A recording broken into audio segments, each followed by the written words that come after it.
Hi, I'm Mary, and this is another magical math moment. We are going to be looking at solving quadratic equations using square roots in this video. This is going to be part 1 of 3 videos on solving quadratics for Algebra 1. So let's get to it.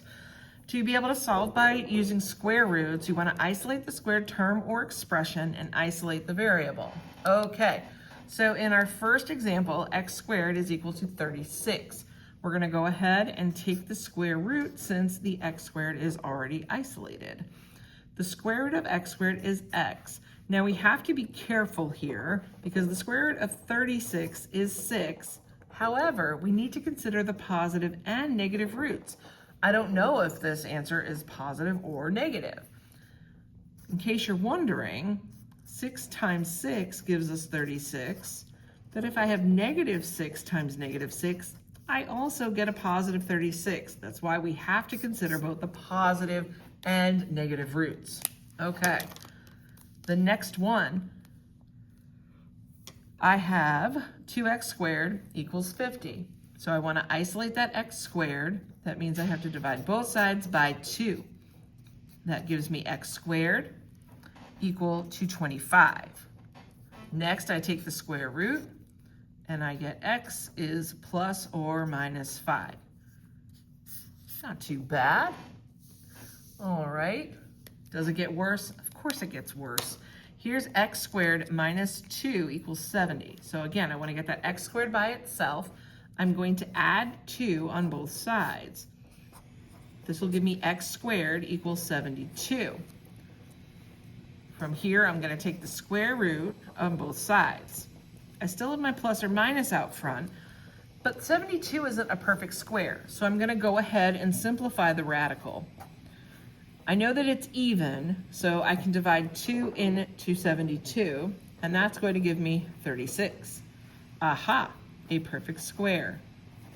So the square root of 72 is the same thing as 6 rad 2. Again, don't forget your plus or minus. And there we go. All right, let's see what happens when we have a quantity being squared. Same thing, you want to isolate the squared quantity, which we have done already here, so we can just go and take the square root of both sides. Remember, when you have something squared in a radical, that's just going to give you whatever's in the squared part to begin with. So we have x minus 1 is equal to plus or minus 10. Okay, now I want to get that x by itself. We're going to add a 1 on both sides. X equals 1 plus or minus 10. This is the part where students freak out because they're not used to seeing this plus or minus business.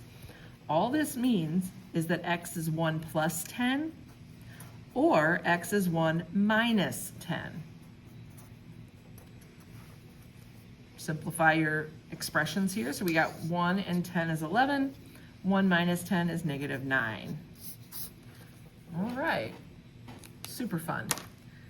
Let's see what we got next. 2 times the quantity x plus 3 squared equals 98.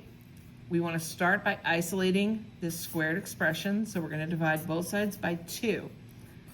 X plus 3 quantity squared is equal to 49. We're going to then take the square root of both sides. We're left with x plus 3 on the left. The square root of 49 is plus or minus 7. Next, we're going to subtract a 3. So I get negative 3 plus or minus 7. Now watch your signs. Just be careful here, okay? We're going to split this into negative 3 plus 7 or negative 3 minus 7. Negative 3 plus 7 is 4.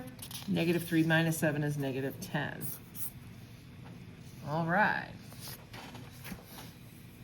Okay, this is going to be our last one in this video. So we're going to go ahead and start by dividing an 81 on both sides. Now, before you start freaking out, check to see what's going on with these numbers.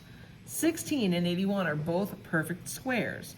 So I don't want to try to do a decimal or anything weird. I'm going to leave it alone. Because now when I take the square root on both sides, of course, I can take the square root of 16 and the square root of 81 to get plus or minus 4/9.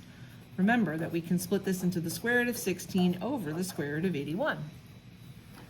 Finally, we're going to subtract 2 on both sides.